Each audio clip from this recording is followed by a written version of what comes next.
Quería que desapareciera todo, las pinches computadoras, los coches autónomos, todo, que se fuera a la verga todo.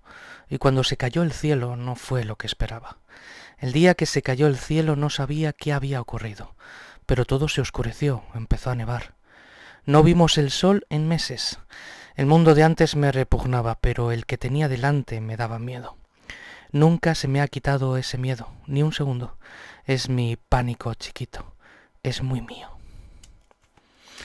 Todo lo que amamos y dejamos atrás, de Elisa de Gortari.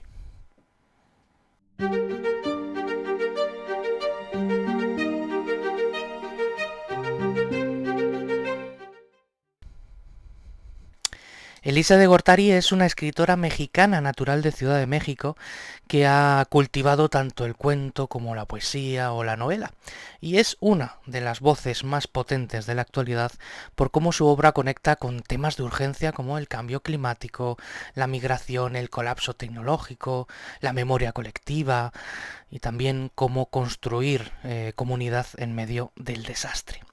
Como persona trans, Elisa habla abiertamente de su transición y de cómo ciertas vivencias personales han influido en su escritura, pero deja claro que su obra no tiene por qué ser literatura trans, además de criticar, como muchas veces se exige a autores trans que narren sus experiencias de forma explícita, ¿no? Literariamente, su obra explora identidades, memoria, pérdida o lenguaje, mezclando elementos de ciencia ficción con distopía y reflexiones ambientales y sociales. Todo lo que amamos y dejamos atrás no es solo una novela apocalíptica, sino también un reflejo de cómo dependemos de la tecnología y de lo que significa reconstruir sin medios ni certezas.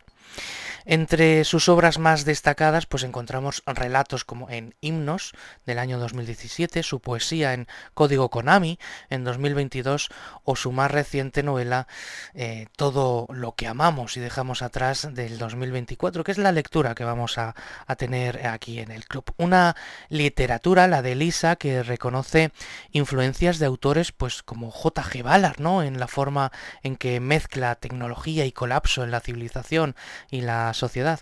Además considera que los videojuegos han sido fundamentales en su formación estética, ¿no? Para ella no son solo entretenimiento, sino formas narrativas claves del siglo XXI que redefinen cómo contamos historias. Y para entrar de lleno en su novela, ¿qué sucede cuando el pasado no es historia, sino una enfermedad?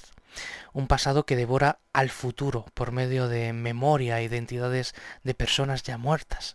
Eso justamente es lo que nos vamos a encontrar en Todo lo que amamos y dejamos atrás, una novela que nos sumerge en un futuro posapocalíptico y distópico donde el mundo ha sido transformado tras una catástrofe que conocemos como el choque, ¿no? Un evento que provoca la aparición de unos anillos luminosos, ¿no? Como los de Saturno en el cielo de la noche. Nuestra protagonista es Grijalva, una reportera que viaja junto a Indiana, estudiante de historia, compartiendo un vínculo casi como madre e hijo sin llegar a serlo realmente. Y en ese viaje hacia Tamarindo, en Veracruz, un pueblo costero que ha quedado sumergido por la subida del mar, investiga una extraña enfermedad que afecta a los niños en ese mundo roto que parecen comportarse como personas distintas. Una narración que explora cómo la memoria, ¿no? Se convierte en una enfermedad con recuerdos que flotan, infectando y transformando identidades.